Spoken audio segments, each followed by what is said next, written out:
아멘. 할렐루야. 새해에도 말씀과 기도로 더욱더 거룩해지는 삶을 살아가는 복된 삶 되시기를 먼저 주님의 이름으로 간절히 축원합니다. 오늘 말씀의 제목은 하나님의 치밀하고 경이로운 설계.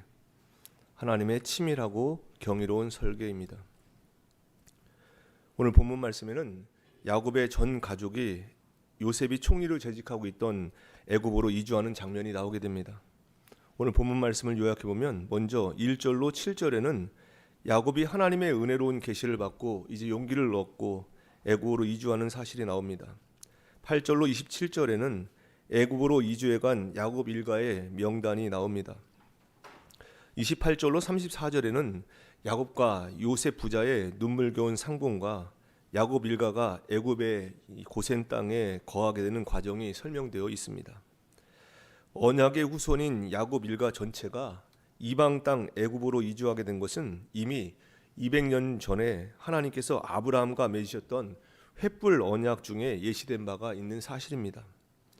결국 애굽 이주는 하나님께서 마련해 놓으신 은혜로운 과정임을 우리는 알 수 있습니다. 하나님은 애굽에 당신의 백성을 잠시 이주시켜 고센이라고 하는 특별 지역에 정주하게 하심으로써 종교적으로 또 혈통적으로 순수성을 보존케 하셨고 또 민족적으로나 경제적으로 눈부신 부흥을 이루게 하셨습니다.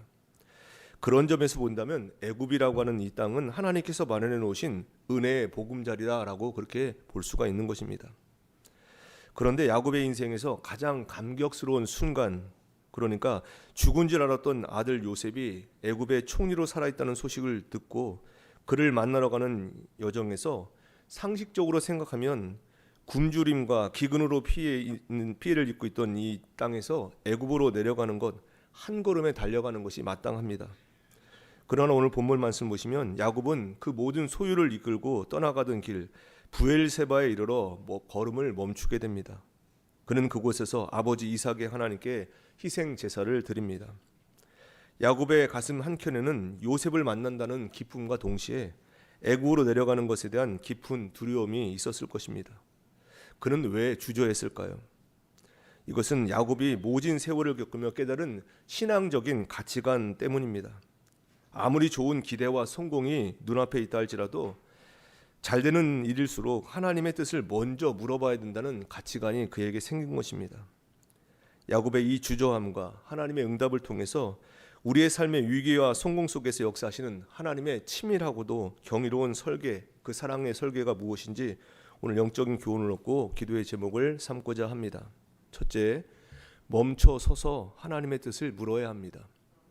멈춰 서서 하나님의 뜻을 물어야 합니다. 야곱이 멈춰선 이 부엘세바는 단순한 지명이 아닙니다. 이곳은 아브라함과 이삭과 야곱에 이르기까지 3대에 걸쳐서 항상 예배의 장소로 사용됐던 현장이었습니다. 집안의 믿음과 신앙이 교체되고 흘러내려온 매우 상징적인 장소였다는 얘기입니다. 가족의 위기나 중대한 결정 앞에서 하나님을 찾던 신앙의 허브가 바로 이 부엘세바였습니다.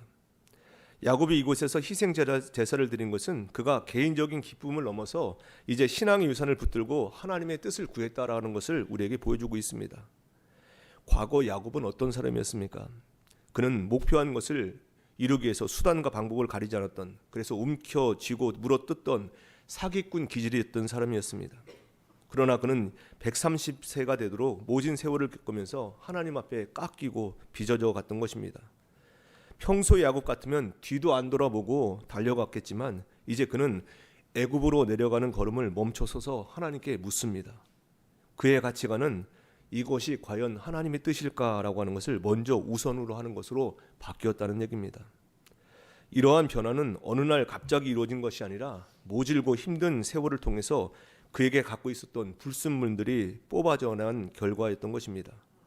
오늘 본문 3절을 보시면 하나님은 야곱에게 말씀합니다. 애굽으로 내려가기를 두려워하지 말라. 이는 야곱의 두려움을 하나님이 다 알고 계신다는 뜻입니다. 우리는 알아야 됩니다. 작은 성공이 큰 실패로 가는 길일 수도 있으며 반대로 당장 작은 실패가 큰 성공으로 갈 수 있는 길이 될 수도 있다라는 사실입니다. 중요한 것은 지역적인 환경, 그러니까 애굽이냐 가나안이냐가 아니라 그것이 하나님께서 가라고 하신 길이냐 아니냐, 이것이 중요하다는 얘기입니다. 잘되고 상식적으로 당연한 길처럼 보일지라도 먼저 하나님 앞에 주님 이것이 옳습니까? 라고 묻는 것이 하나님의 주권을 인정하는 성도의 삶인 줄 믿으시기 바랍니다. 시편 37편 5절입니다. 내 길을 여호와께 맡기라. 그를 의지하면 그가 이루시고. 2026년 한 해 범사에 하나님의 뜻을 구하고 하나님께 묻고 하나님 앞에 온전히 나갈 수 있는 지혜로운 복된 삶 되시기를 간절히 원합니다.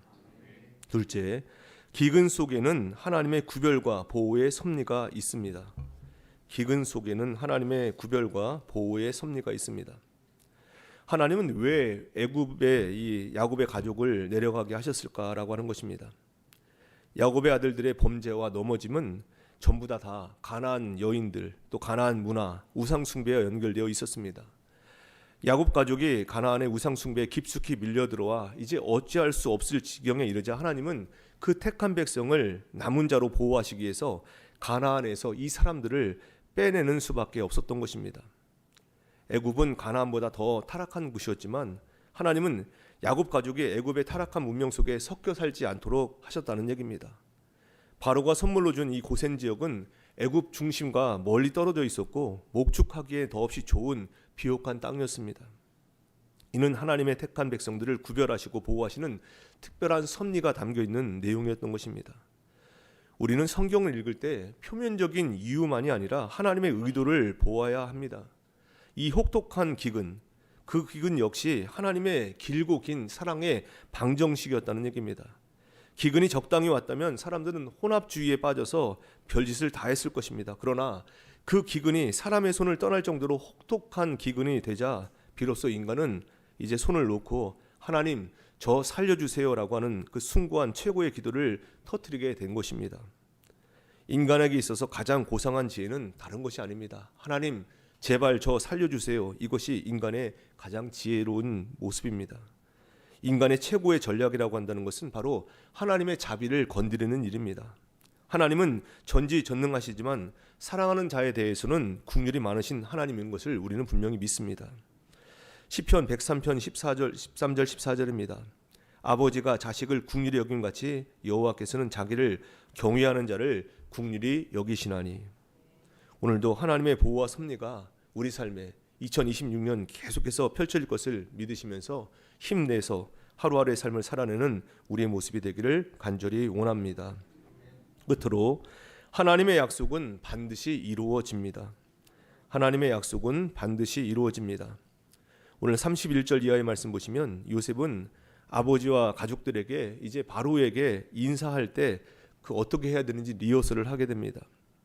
바로가 직업을 물어보면 종들은 어렸을 때부터 지금까지 목축하는 자들이었는데 우리와 우리 손주가 다 그러했습니다라고 그렇게 말하라고 지시를 합니다. 이것은 애굽 사람들이 송아지나 소를 신으로 여겼기 때문에 소를 잡고 죽이는 이 목축업자를 가증히 여겼기 때문입니다. 요셉은 가족들이 농사짓던 사람이라고 하는 혼선을 빚는 것을 대비해서 목축업자라고 하는 사실만 택해서 입을 맞추도록 그렇게 작전을 세운 것입니다. 이 치밀한 지혜는 야곱 가족을 애굽 사람들 집단으로부터 멀리 떨어지게 하는, 구별되게 만드는 하나님의 설계였다는 것입니다.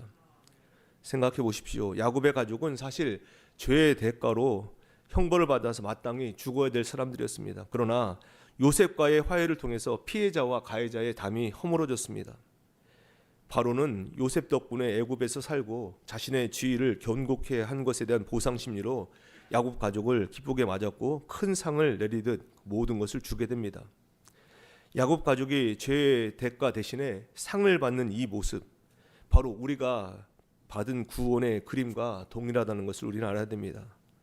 우리는 분명히 하나님 앞에 갈 것입니다. 우리가 한 일인 줄 알고 하나님 앞에 면류관을 쓰게 될 때 잘난 척하면서 보좌 앞에 서게 되지만 보좌에는 희생을 당한 어린 양이 앉아 계시는 것을 우리가 보게 될 것입니다. 그 장면이 요한계시록 4장 10절 말씀에 이렇게 되어 있습니다. 성도들이 그 어린 양에게 면류관을 벗어드리면서 이것이 주님이 하신 일이었군요. 십자가의 공로였군요. 이렇게 고백한다는 것입니다.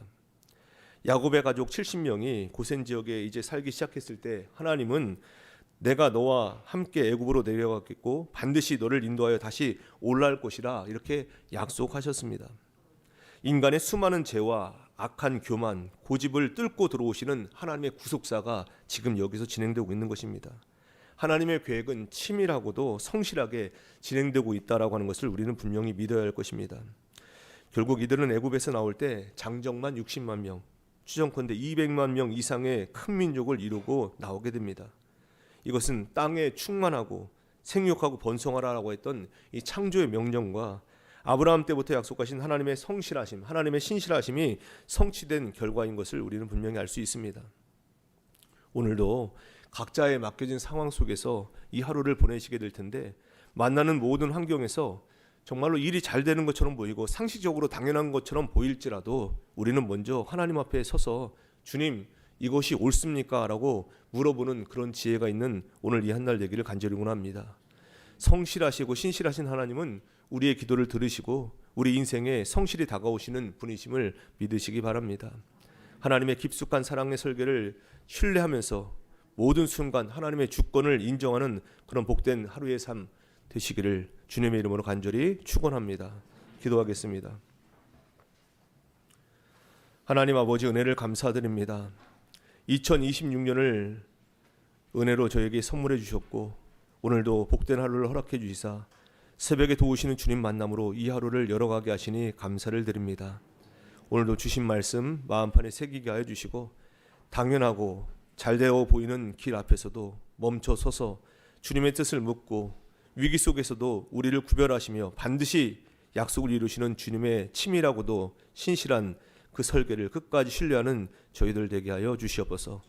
오늘도 주님 앞에 나오며 감사함으로 각종 예물 성결해 드린 손길이 있사오니 기뻐 받아 주옵시며 마침내 복 주시고 승리케 하시는 하나님의 신실하심을 가지고 승리하는 이날 보내게 하여 주시옵소서. 오늘도 저희들 합심해서 기도드립니다. 나라와 민족을 위해서, 세계 열방을 위해서, 교회와 가정을 위해서 개인의 기도 제목과 중보 기도 제목 가지고 간절히 기도드릴 때 회복 불가능해 보이는 치명적인 현실 앞에서도 영적 대반전의 역사가 일어나는 것을 체험하는 저희들 중보기도자 되게 하여 주시옵소서. 기도하시는 한 분 한 분 간절한 기도에 응답해 주옵시며 새해에도 기도의 무한지평이 활짝 열리는 은혜를 누리게 하여 주시옵소서. 육신과 마음의 질병으로 고생하는 이들 주님의 십자가의 볼로 깨끗하게 씻겨 주시오며 생수의 강으로 모든 가람이 해결되는 은혜를 누리게 하여 주시옵소서. 오늘도 세상에 나가 살아갑니다. 어디를 가든지 무엇을 하든지 오직 하나님께만 영광 돌리는 하루에 살며 열방의 소망 되시는 주님 안에 거함으로 화평과 평안과 안전을 누리는 오늘 이 한 날 되게 하여 주시옵소서. 하루 되어지는 모든 일정을 주님께 의탁드립니다. 합력하여 손을 들게 하시는 주님의 인도함 속에 거하는 한 날 되게 하여 주시고 오늘도 우리 각자의 삶에 찾아오셔서 계획하신 것을 이루시는 주님을 만남으로 참된 기쁨으로 범사에 기쁨을 가지고 하나님 앞에 영광 드리는 삶을 살아내는 저희들 모두가 되게 하여 주시옵소서. 오늘도 행복한 아침, 감사한 저녁의 삶으로 인도해 주시는 우리 주님 예수 그리스도의 이름으로 감사하며 간절히 기도드리옵나이다. 아멘.